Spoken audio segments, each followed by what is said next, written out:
Good afternoon, everybody. Again, my name is Andy Tsao. I'm a managing director at Silicon Valley Bank, as well as a TiE charter member. Silicon Valley Bank is delighted again to be a partner to TiE Inflect. We've been a partner for TiE Silicon Valley and TiEcon, TiE Inflect. Gosh, I think it's more than 2 decades now, so it's been a long-term partnership. And the work around innovation and entrepreneurship is so synergistic with what we do at SVB, where we really want to help entrepreneurs and their investors to succeed.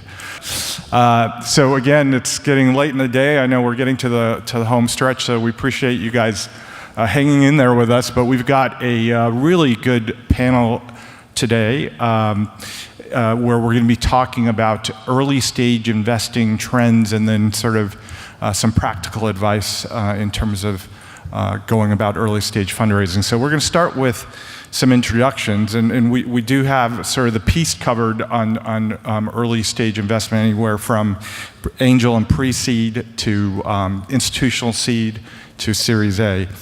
So I think we have a good group and the ability to cover all aspects of early stage. So I'll go ahead and maybe ask Radhika to start with an introduction. Sure. I'm Radhika Shah. I'm a tech and angel investor in both technology as well as an impact investor looking at mission-driven startups. I'm also co-president of Stanford Angels and Entrepreneurs along with panelist Alan Chiu. Stanford Angels is a community of 1,200 plus members of the Stanford community, faculty, students, and alumni invest in student startups. Now we've expanded beyond students, so it's investment within the ecosystem-friendly investors. And we are also a very vibrant Stanford community around tech innovation and entrepreneurship. I'm also an advisor to the Sustainable Development Goals Philanthropy Platform, which is the UN-ratified 17 goals that all world leaders have committed to, which look at the major challenges of our times and global challenges. And we have been doing a lot of work looking at linking and looking at what could be the role of tech innovation, positive, negative, in impacting these major challenges, which are things like eliminate poverty in the next 15 years as a global community, tackle climate change. And so that's the work I'm very involved in as well, the role of tech in the major challenges of our times. Hi, my name is Steve Schlenker. I'm one of the founders of a London-based venture capital firm called DN Capital. When we got involved in venture capital in the early 2000s, Europe was quite a basket case. But today, most of the great companies have some European strategy, and a lot of the innovation going on in venture is now happening in music tech, in real estate tech, some AI, and also marketplace business models from Europe, and DN has been a big part of growing that. We're on our 4th fund, which is about $250 million. My role is to help companies from Europe get to the US and find US companies to go into Europe. And as we've grown as a firm, we've moved more and more on the earlier side. So in our first fund, there was almost nothing at the seed level. And now probably 2/3 of our deals come in at seed, the rest generally Series A and occasionally B. Steve, any areas that you're particularly interested in right now? The application of machine learning and big data, I don't want to say AI because it's quite widely used, into logistics, FinTech, HealthTech. Thanks. Steve. Hi, everybody. I'm Steve Kishi. I'm a managing director at Winblad Venture Partners. We've been early stage software investors for 28 years now. We started in 1989. We're on our 7th fund right now, $82 million fund, 3 partners. We invest in business-to-business software pretty broadly. And I think you'll find some differences here amongst the panel. In our case, we're very active investors. We place relatively big bets compared to some of our partners here, and work tightly with our entrepreneurs to try to help them build great companies. Okay. Hi, my name is Alan Chiu. I'm a partner at XSeed Capital, a seed stage venture fund. We've been around for 10 plus years, currently investing out of a $60 million fund. We generally are the first institutional check into our companies. On average, our first check has been around $750K, but the amount is actually quite flexible, depends on how the round comes together. We often end up being the lead investor of the round based on our ownership targets. And we also reserve capital for follow-on investing through Series A, Series B, so we're very supportive of our portfolio companies over time and all of our partners have built and scaled companies before. We've taken a very operational and strategic focus on in terms of helping and coaching our founders and help them succeed. Alan, the question for you as well in terms of what businesses are you investing in right now? What sectors? Sure. At a high level, about 80% of our portfolio companies have been in the B2B enterprise space, with the remaining in more consumer focused. Sector speaking, we don't really have a sector focus. In terms of use cases, applying machine intelligence to augment human intelligence and dramatically improving human productivity is one of our focus areas. We're looking for startups that could make ordinary humans superhumans. Wow. So why don't we start with maybe the backdrop being the numbers, right? So if we look at the first quarter Venture Monitor results, $28.2 billion was invested in total venture in the US. And so that puts us really on track to break 100 billion this year, and that hasn't happened since the year 2000. So there's a lot of money being invested, yet at the same time, we have a phenomenon where at the early stage, particularly at the angel level and seed, that deals have fallen, I think it's by 50% since about 2013. And then year over year, they've fallen again about 30%. So while a lot of money is coming into the space, it seems like the number of early stage deals is declining. And I'd like to break this discussion a little bit with Radhika and Alan to talk about sort of angel and pre-seed and then over to Alan. So again, maybe we start with Radhika. What's happening at the angel level? Yeah, so looking at what we are seeing at Stanford Angels, it is consistent with the overall trends. There are less investments happening. Angels seem to be investing less. And the bar seems to be rising. People's expectation, even at an early stage, is that there is a clear product market fit.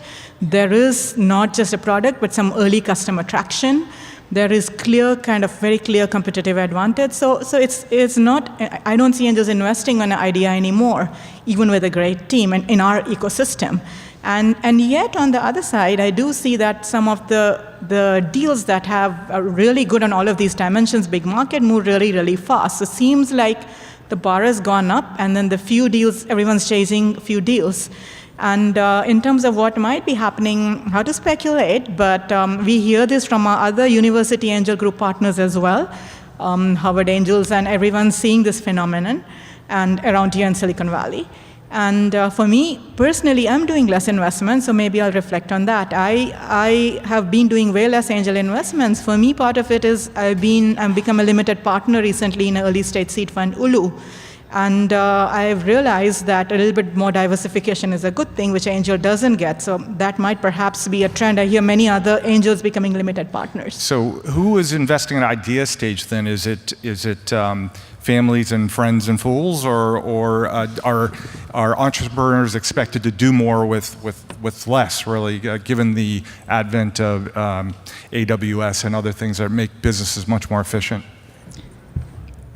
You want me to handle it? Yeah, so I think, I won't say fools, but I do think it's more families and friends, and I do see, from what I see, people are expecting entrepreneurs to do more before even that early check comes in. Alan, how about you from a seed perspective? Sure. So building on your last question, what I'm seeing in terms of first dollars into a company, rather than raising a distinct round, whether you call it pre-seed or angel round, I'm seeing more and more founders raising capital on a more rolling basis. They create a little bit of traction, raise a little bit of capital, they raise a little bit more. Eventually, they get to enough traction where they could raise a seed round from a firm like XSeed. And given the number of companies that have gone public and have raised a large enough late stage capital to give liquidity to the early employees, there's actually a new group of angels who are funding primarily the colleagues that they used to work with. And that's a source of capital for a lot of the new entrepreneurs as well. And in terms of the contrast between round size and number of deals getting done, definitely have seen a decline in deals getting done over the last 3 years. But I would say if we look further back to 6-7 years ago, the current level of deal activities is actually about the same as that time frame. So I would reframe the numbers a little bit and look at the years between, let's say, 2012, 13 to 15-ish as more of an anomaly where there was a gold rush mindset, more FOMO, fear of missing out going on, that drove deal activities to a historical high, and now we've reverted back to a more sustainable, rational level. But the deal activities are still very healthy. And round size certainly has been creeping up even at the seed stage, and I think that's a recognition amongst investors and founders that the Series A squeeze is very real. The graduation rate from C to A is around 10%. So founders and their investors are baking in the expectation that they need longer runway to build to enough traction to raise a strong A round. So that's interesting with the notion that maybe at the seed level there's been a slight correction in terms of some of the frothiness from a few years ago at a more sustainable level now. I think moving to Series A, and I'm going to direct this at Steve and Steve, that makes it easy, right? Today with Series A and up, I mean, certainly the market seems very distorted just if you look at the SoftBank Vision Fund, right? I think they invested themselves 10% of all venture in the first quarter. So there's, again, a lot of money coming in, but just accentuating the point that at the early stage, the deal count continues to decline. So from a Series A perspective, maybe I'll start with Steve Kishi first in terms of what your thoughts are, and then over to Steve Schlenker. Sure. So for context here, Hummer Winblad is generally a seed to Series A investor. We're generally speaking a lead investor and a fairly large investor in the companies we invest in. We're also first institutional investor kind of investors. So at that kind of investing, I can tell you that the environment hasn't really changed that much. I would agree with some of my colleagues here. Looking as a VC at deals, we're seeing good deals, and we're seeing enough good deals to invest in. At a good clip, we'll invest in 3 to 4 deals a year, and that's fine. So, Steve. So, first, some context. Venture capital goes through cycles from applied technology to deep technology and everything in between. And 2008 through about 2012, we started doing a lot in what would be called applied technology, Groupon type businesses, Zynga type businesses. And we're now going into a spell where we're in more of deep technology land, where you're applying AI to robotics, you're looking at autonomous vehicles, nanosatellites. A lot of the VCs haven't caught up to that. A lot of the VCs had this nice spell where they're investing in things that are pretty easy to understand, and you just put a bunch of money into it, and if it gets market traction, you can look at key metrics.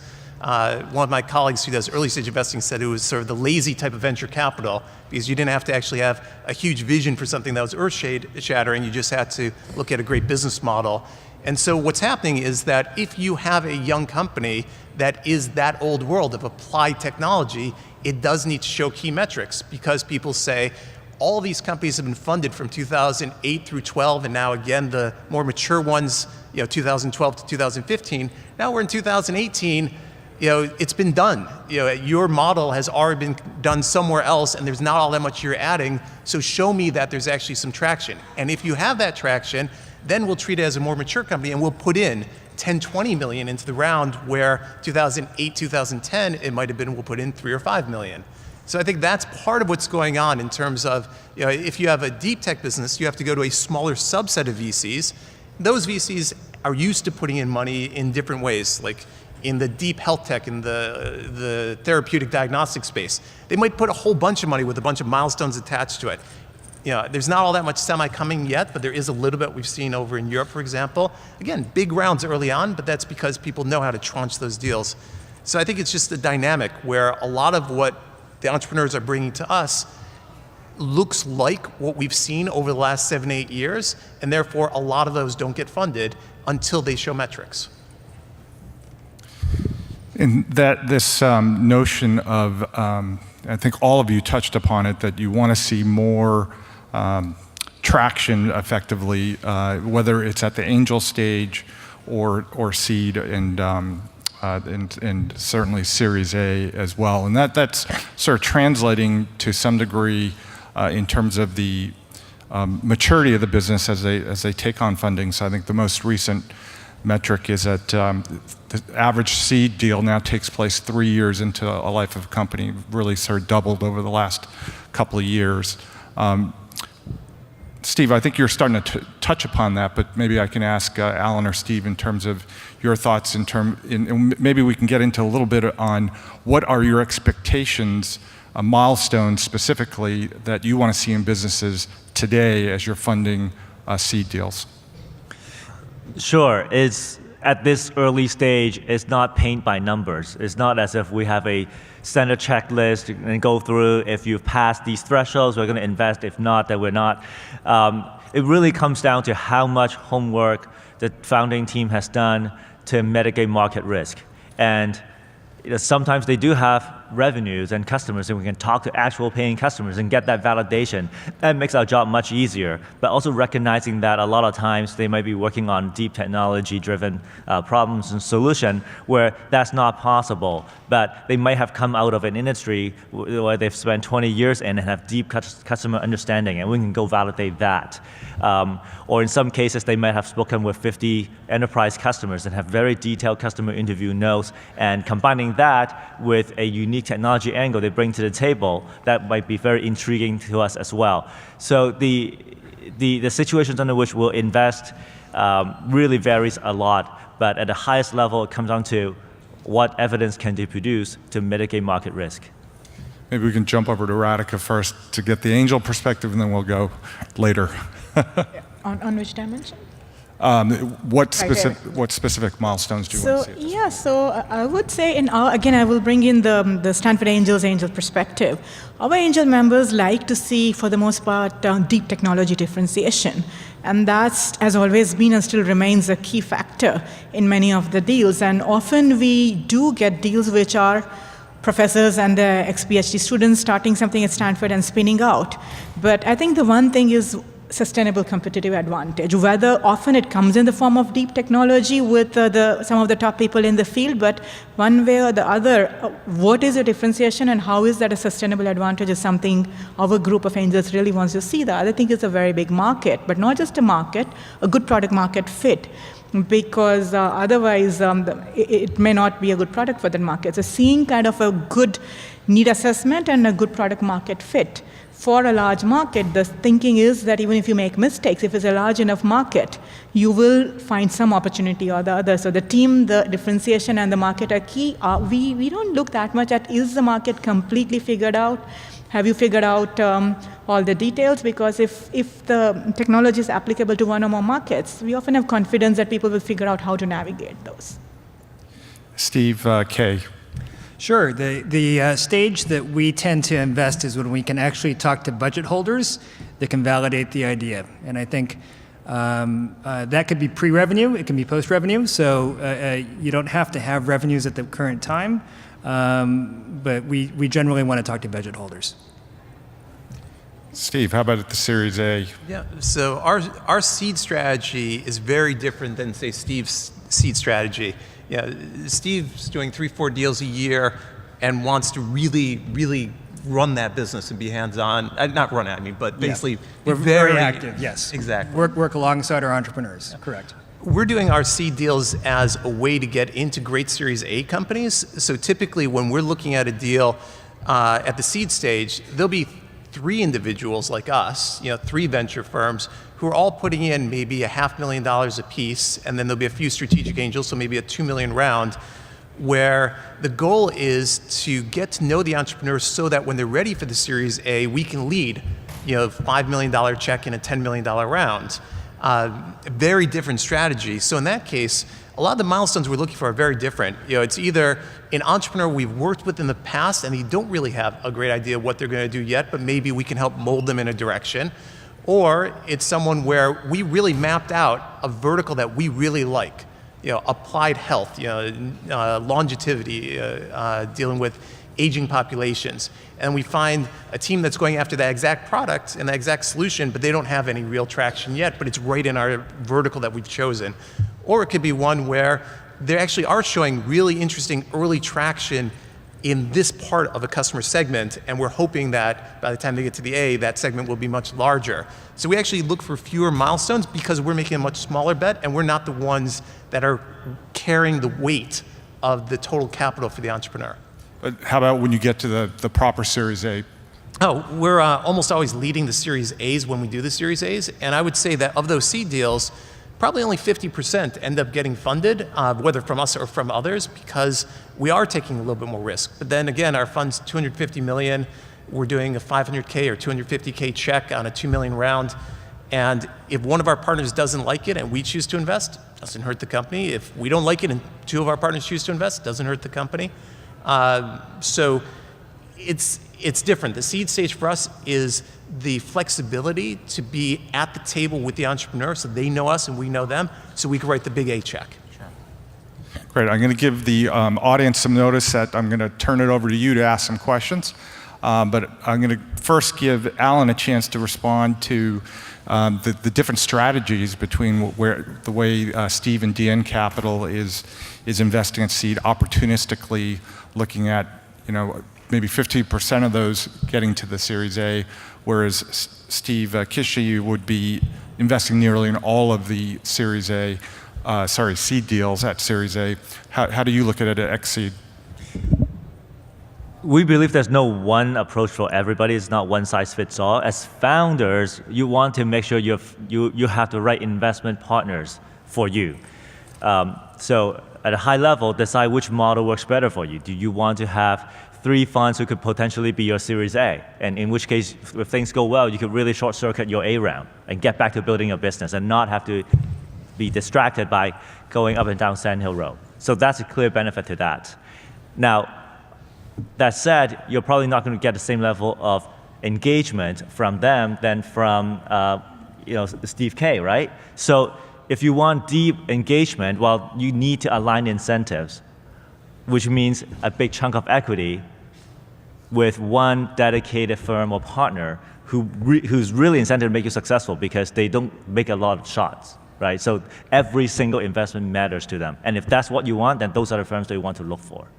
Right. In our case, we're more like Steve K, where we go in and be very engaged with our founders and help them work very hard to get them to Series A. And we usually round out the rounds with a number of other investors, strategic angels, and also firms like DN, where they would like to start building an early relationship with the founders, but they're not going to be highly engaged because their bread and butter is Series A. And so we actually have pretty strong partnerships with firms of that kind of profile to work together and build a syndicate.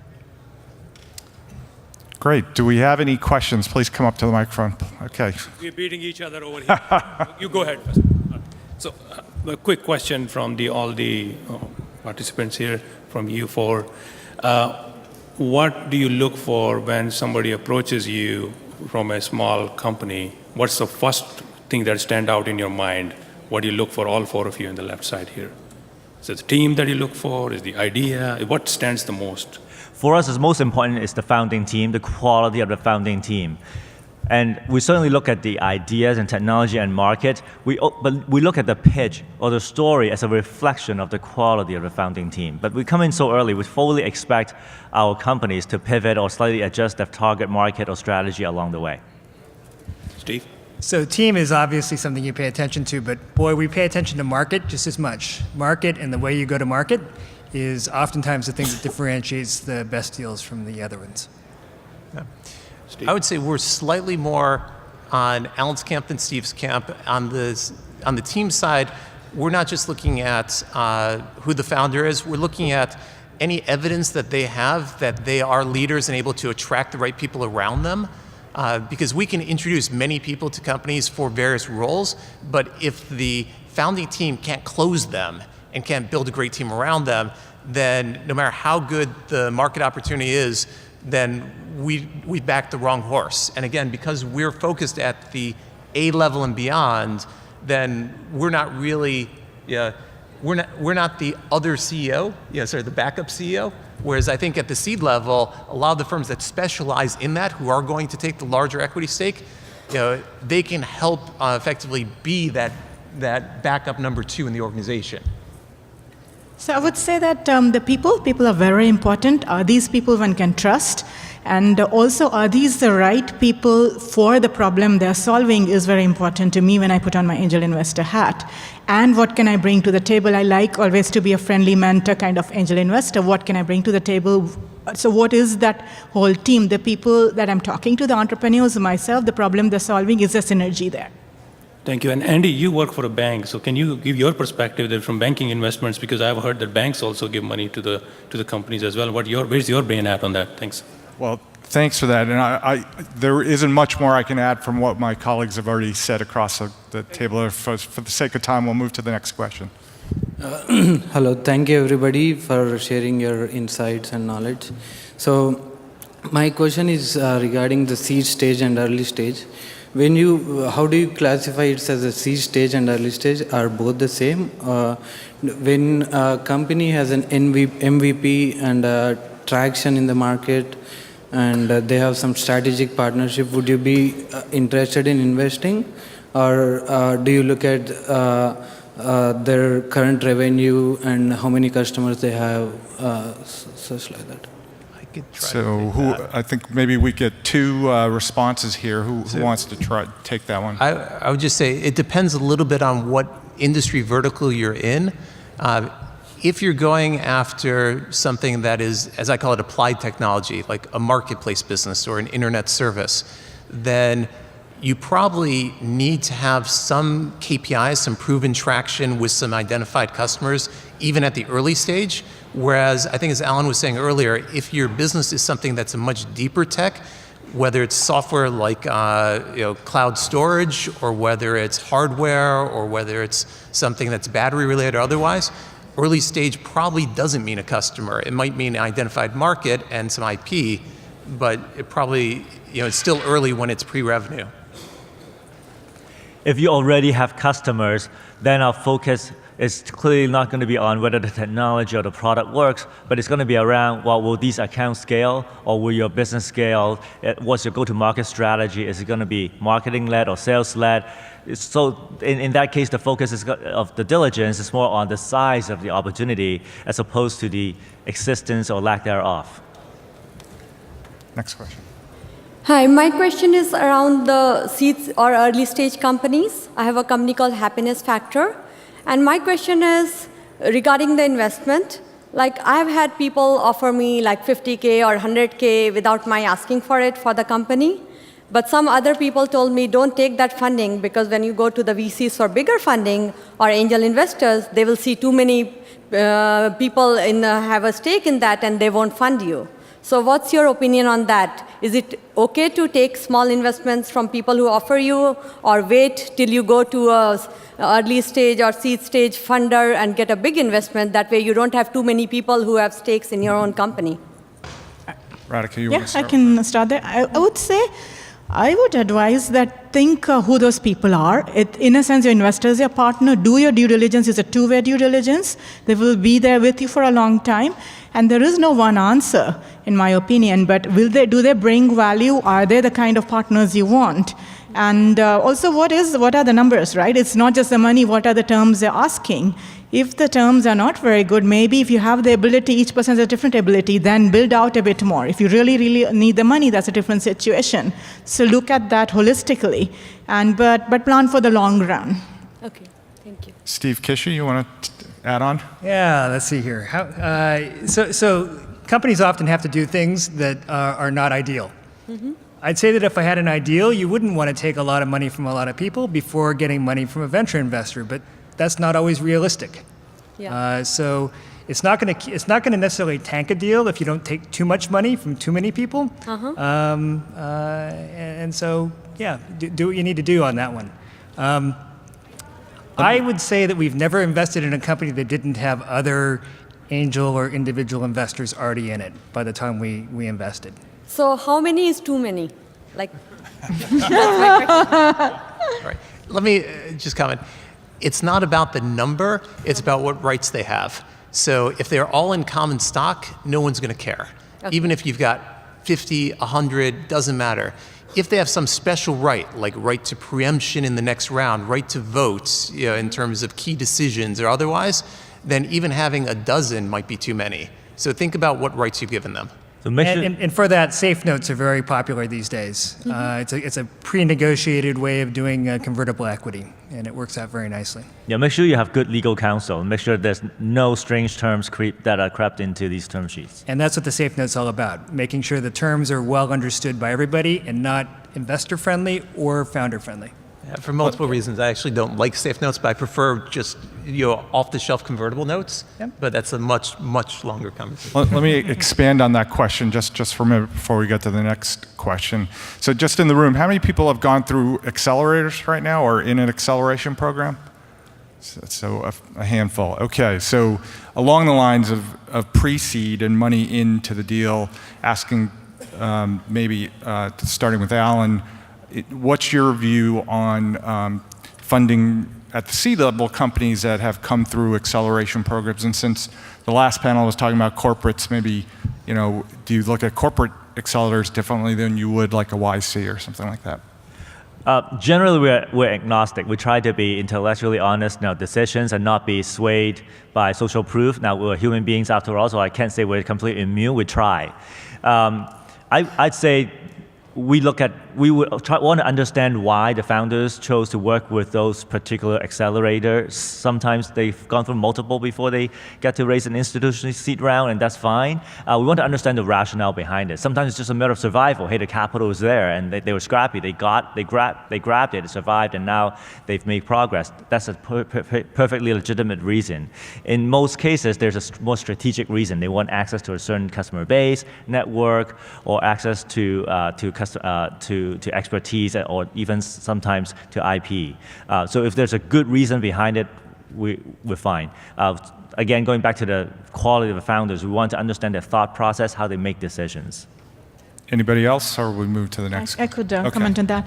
I am been a mentor and very connected with the Stanford affiliated accelerator StartX, and I actually really like entrepreneurs who've gone through that because the mentoring provided is very valuable. It really helps the entrepreneur grow. Now, StartX is an accelerator that doesn't take equity. It's a non-profit. So it's different as an entrepreneur when there are accelerators that take equity. You have to make the trade-off. But generally, my sense is that they're helpful for the entrepreneur. And as an angel investor, I actually like that. I would just say our whole industry, a big part of it is about what's called anointment. So having someone there that can say, yes, this is going to be the winner, can help you. And so I wouldn't go to any accelerator, but the best accelerators can give you that. Great. Please. I have a very simple question. I have a small fund based out of Florida, and the toughest job I found is recruiting investors in that fund. So I want to pick up some of your brain and some of the secret sauce. How do you recruit investors in your funds? And if you can share some of your, How many on the panel actually are the founders of their fund? I was one of the founders of my fund. You were. Alan, you were a founder? No, I'm not. I'm not either. It's the exact same process as founding a startup, except that you will talk to maybe 100 VCs and hope that you're going to get one, and we'll talk to 400 to 500 LPs and hope to get maybe 10 in a first fund. It's very similar. You're putting yourself out on the line there and trying to say, why are you different? Why do you have something that's going to give a value-added proposition to them as they're your ultimate clientele? What is it about your background that meets that opportunity set? It's the exact same process for a first fund. It's worse, though, because you're not a need to have for any of the people you're pitching. All of these guys have money that they can place in a lot of places, and venture capital is just one of many places. So it's an emotional sale. It's a hard sale. And it takes years to build these relationships. Yeah.